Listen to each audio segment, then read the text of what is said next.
Hello, here we are with Season 3 of the Super Intense Masters of Pokemon, otherwise known as the S.I.M.P League. The draft has just concluded. I am the coach of 50 Sabores, and today we are going to look at my draft. We have the doc for it over here. Just to get an idea of the rules, we were able to draft one S tier, one A tier, two B tiers, two C tiers, and a D tier, as well as four free picks that we had 200 points to spend on. Um, I decided to spend my free points on one of each tier: one A, one B, one C, one D. S tiers weren't purchasable with free points, so I decided to spend my points to buy one of each remaining tier. And our league, is playing with a couple of interesting rules. For one, we allow terrestrialization, which is a new mechanic in Generation 9. And we restricted it by after the draft is completed, we select one Terra type for each Pokemon. So that's listed here in the doc, as you can see. Next to the Pokemon, it says what their Terra type is. And then we're also playing with another system called Fatigue, which you can see over here. Basically, if a Pokemon is ever used on 2 consecutive weeks, or if it is one shot from full health by a super effective move or a critical hit, then it becomes fatigued, which means that it cannot be used in the following week. If you spend a week not using a Pokemon, then it is cured from fatigue, and that's basically it, at least for the time being. So, with all that in mind, let's take a look at the actual draft.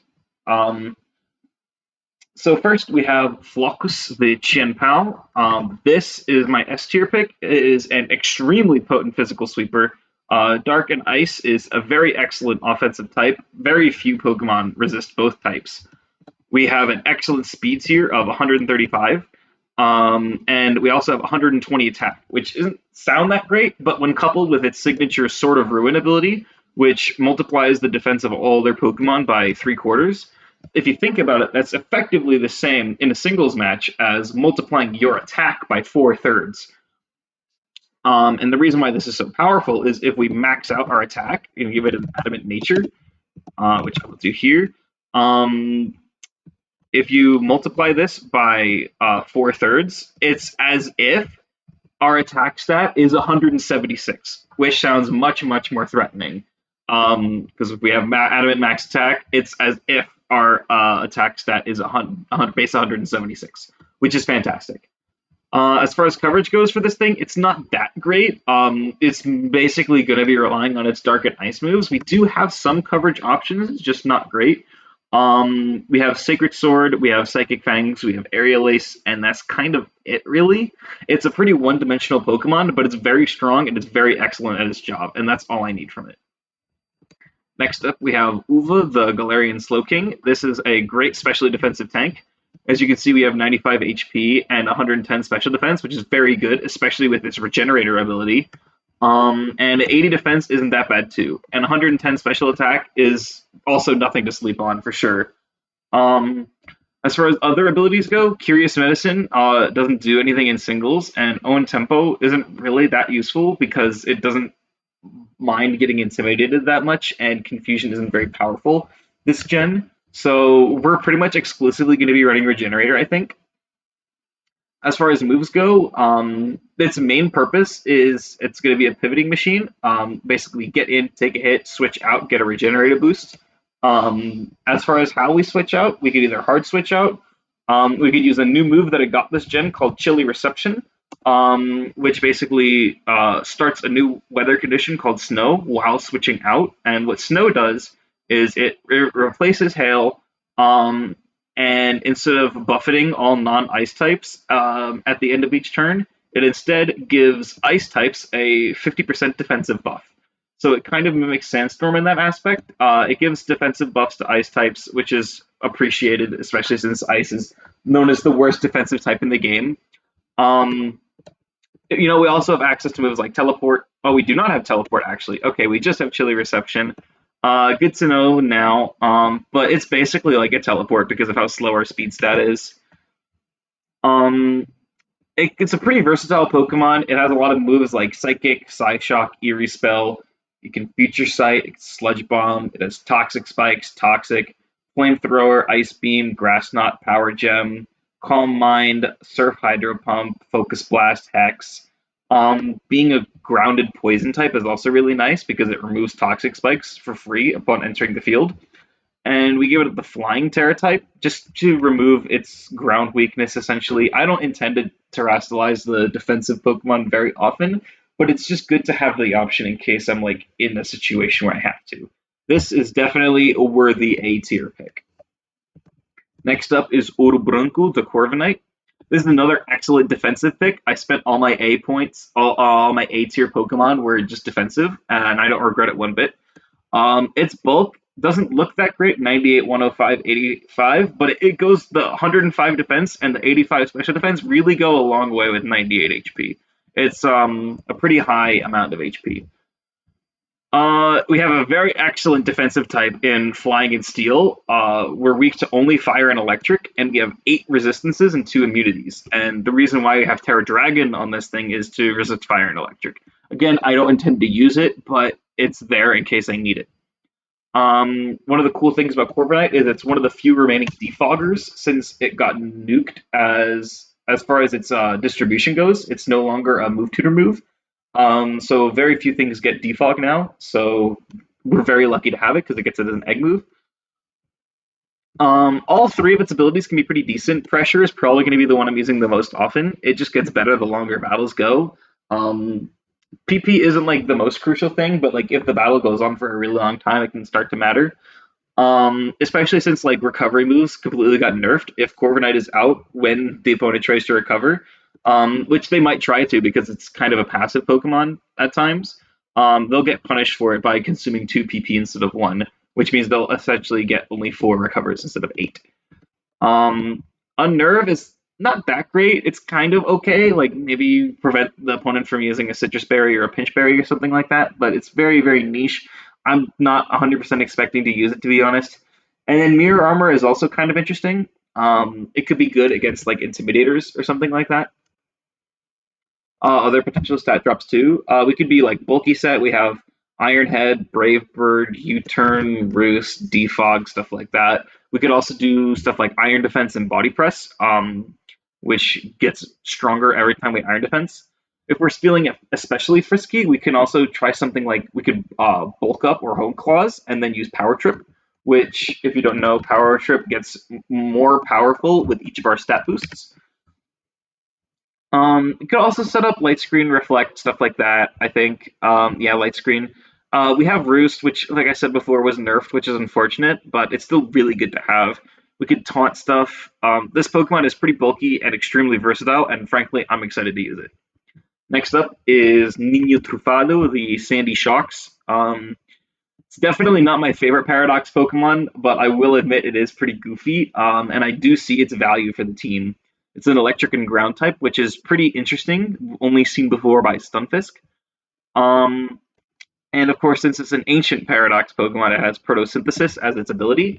Um, Nobody actually drafted Torkoal, and that's the only drought Pokemon in the game that's legal. We banned Groudon. Oh yeah, I should probably mention also, in case you're curious why I have Regidrago here. We allowed all the Pokemon that are available in Scarlet and Violet, including the ones that are locked to Pokemon Home. So that's why we have like Regidrago, and we're also allowing all the new Hisuian Pokemon too, which is the main incentive for this. Um, but yeah, nobody drafted Torkoal. That's the only legal sunsetter with Drought. So if I want to take advantage of this photosynthesis, I have to do it myself with Booster Energy. We have Terra Ice on this thing because otherwise it just gets completely walled out by ground and grass types because of its moveset. So Terra Ice is mainly to help us get around that. It's not the fastest thing in the world, but it has 101 speed, which is really nice. Being faster than 100 speed is pretty important because of how many things are at 100 speed. It allows you to going from 99 to 101 speed just lets you outspeed so many more things than any other 2 point speed increase, which is why it's so important to be above 100. The downside of being 101 points exactly is if I want to outspeed base 100s, I have to pretty much use half my EVs to do it. Because I think I have to use like 248 EVs or something to outspeed base 100s or 252 or something like that. Um, So if I want to use this thing like offensively, like fast, then I'm pretty much going to spend half my points on speed, which I kind of don't want to do.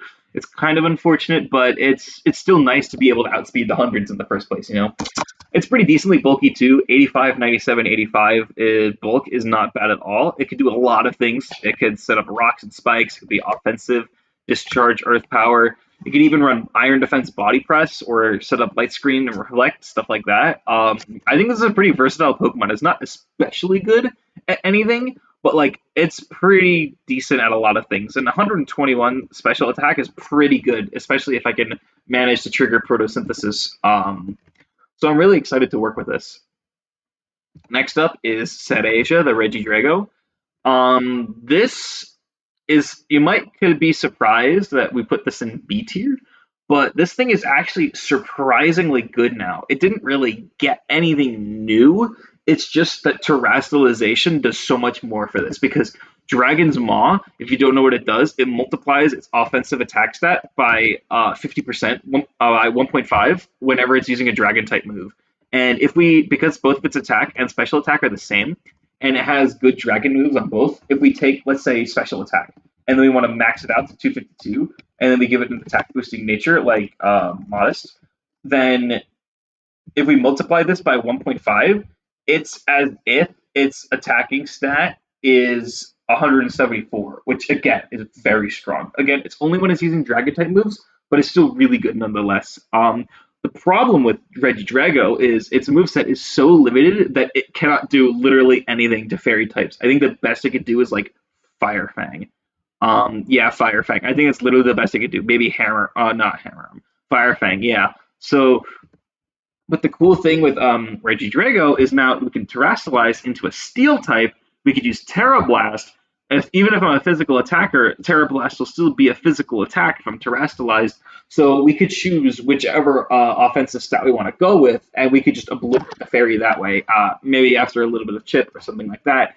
And then after that, it's home free, baby. Um, let's just take Sylveon for example, since it's undrafted. If we go full physical attack investment, then a Life Orb Adamant Terra Blast is an easy one hit KO on even a max HP Sylveon. And then once that's gone, Regidrago's true power starts to show. So I'm really, really excited to use this thing because I think it's a sleeper pick for sure. Next up is Tapioca, the Florges. This thing, one word and one word only. Wish. That's the main reason I drafted this Pokemon.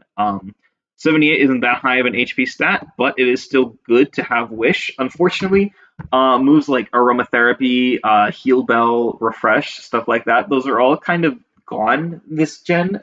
So unfortunately, we can't really do any Aromatherapy shenanigans. But it's still very, very bulky. 154 special defense is pretty insane. We could do a couple things. We could set up screens. We can Calm Mind. We can Wish and Protect. We have Trick, Skill Swap if we want to nerf their ability because these basically don't really do anything.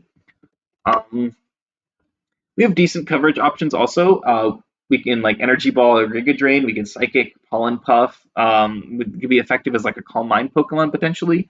If we don't like our 75 speed, we could also try to take advantage of Trailblaze to make it faster.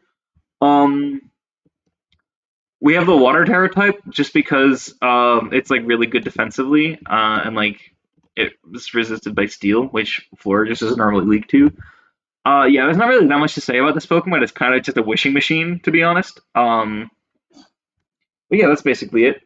Next up is we have Baunelia, the Houndstone. This is actually a C tier pick, and the reason for that is because, possibly not surprisingly, Last Respects is banned. If you don't know what Last Respects is, it's basically a new move that was given to pretty much exclusively Houndstone. It starts at 50 power and it increases by 50 for every fainted party member, or actually every time a party member is fainted. So if it's the last Pokemon alive, then it's going to be at like 300 base power or something ridiculous like that. And it's just obviously it's absurd, especially when coupled with its Sand Rush ability. So the move is just broken, and we banned it. The reason why we banned Last Respects instead of Houndstone is because in the Pokemon Home update, which will be coming out in the spring, we know that the both Basket Legions will have access to Last Respects, and obviously those Pokemon are way more absurd than Houndstone, and we do want to play with the Basket Legion, so we decided it was best to just ban Last Respects instead of Houndstone. Um, I mainly drafted Houndstone for Fluffy. I admit, when I picked this, I thought it was Fur Coat instead, which would have been better. Fur Coat basically doubles its defense stat, which would make moves like Body Press better. But Fluffy is still good too. It just makes it take half damage from contact moves, but it gains a fire weakness, which is fine. Um, if we are going against somebody who has like Tyranitar or Hippowdon or something like that, we could bring like Sand Rush potentially as like a surprise against them. But I think in general we're gonna bring Fluffy every time. This thing has a lot of cool moves. It can Body Press, Destiny Bond, Hex, Will-O-Wisp, Memento, Trick, Roar, Yawn. A lot of cool like annoyance, ghost type stuff like that. Offensively, it has decent options like Fire Fang, Ice Fang, Thunder Fang, Play Rough, Psychic Fang, Stomping Tantrum. Coming off of 101 attack stat, it isn't going to be fantastic. It's not like sweeper material or anything, but it's still going to do a decent chunk, especially with investment. Um, so you do have to respect that as well. Um, we have Terra Fairy on this thing, which sort of helps with its dark weakness, and it could also potentially boost Play Rough. Um, we have priority moves in Shadow Sneak. We have a priority move in Shadow Sneak. We have Disable also, which is really nice. Overall, Houndstone is a pretty solid defensive and utility option and quite bulky. 72, 197. It's not great, but it is like pretty decently bulky, especially when coupled with Fluffy. If we're able to get it in on something that exclusively uses contact moves, then it's going to be really difficult to kill. Next up is Tucci Frucci, the Griffini. This is a pretty interesting pick to me. Obviously, its biggest boon is having access to Prankster, which gives its status moves increased priority.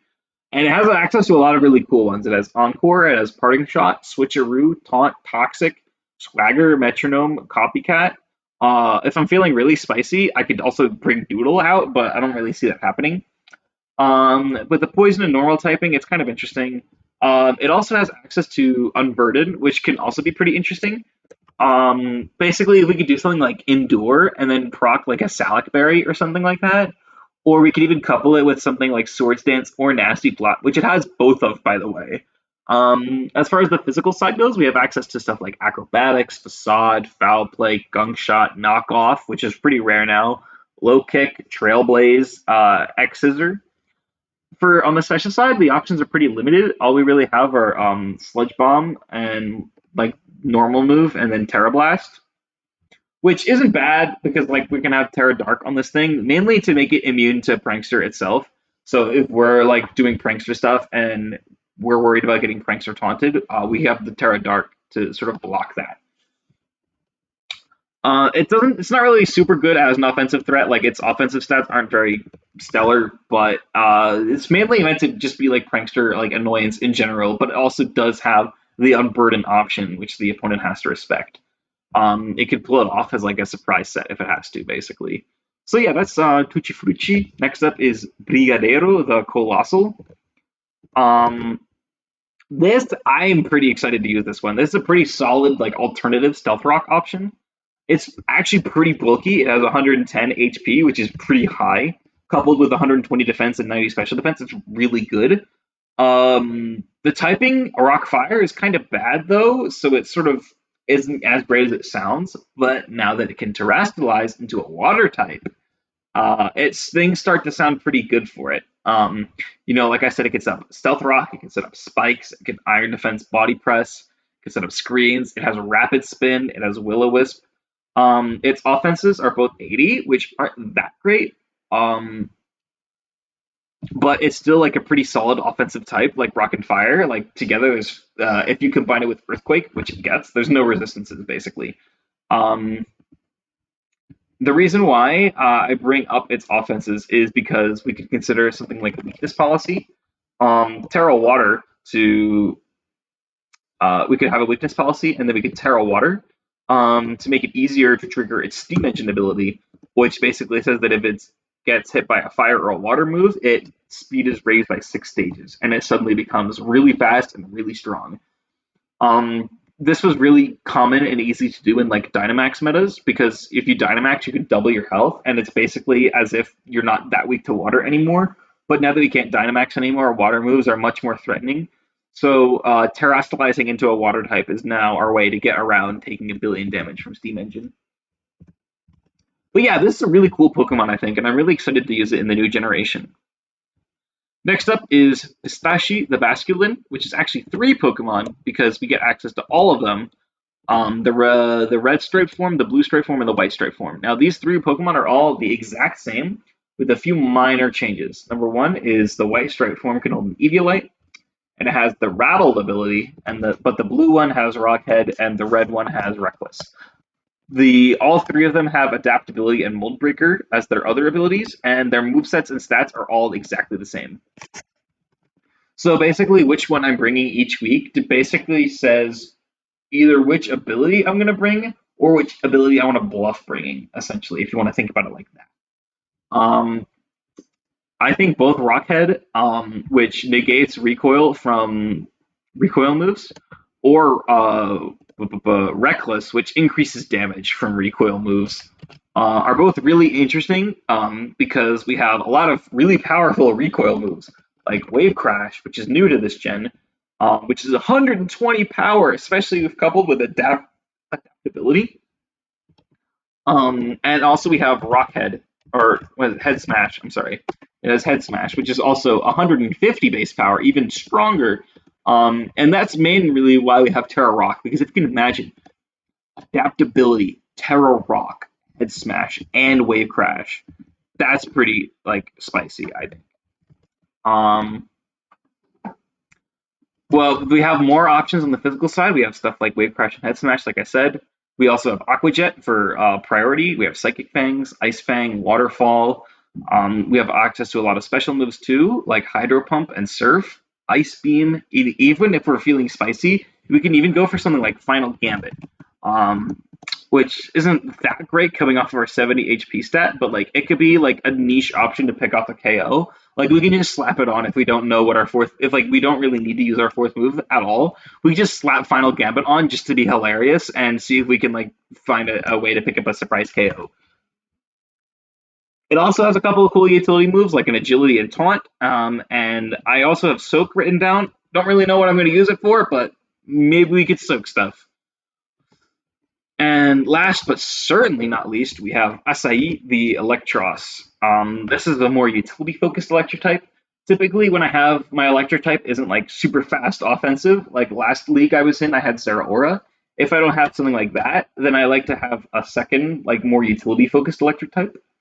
Unfortunately, this one no longer gets knockoff, so it's a little bit worse, but it does still have access to a lot of really cool utility. It has access to both Volt Switch and a U-turn, which is really nice, and it can also spread Thunder Wave, which is really good, especially considering how many Pokemon on my team have access to Hex. It can set up Light Screen, but not Reflect, just Light Screen. And it has a pretty wide move pool. We have stuff like Brick Break, Close Combat, Crunch, Drain Punch, Fire Punch, Liquidation, Rock Slide, Stomping Tantrum, Zen Headbutt, Bulk Up and Coil to boost our offenses and our defenses. Because if you notice, we also get Body Press. And if we want to look on the special side, we have Discharge, Thunderbolt, Flamethrower, Giga Drain, Hex, Acid Spray as like a stall breaking option. It's not the bulkiest Pokemon in the world or even the strongest, but I think it does offer some interesting utility options, and I think it'll be like pretty decent on like the few weeks that we do bring it. And lastly, we have Terra Electric on it to just make its electric type even stronger, but it's mainly just to maintain its no weaknesses status because, of course, electric is only weak to ground and it has a levitate, which makes it immune to ground moves. So I decided to give it Terra Electric to sort of maintain that. So yeah, that's it for the draft. I'm really, really happy with this one. I'm really, really excited to use it in the coming weeks. Let me know what you think of it. Let me know if you think something that you like about it, something you don't like about it, if you think it sucks, if you think it's great. Anything you want to tell me, just let me know. And yeah, that's about it. I'm really excited to see you guys on week 1. See ya.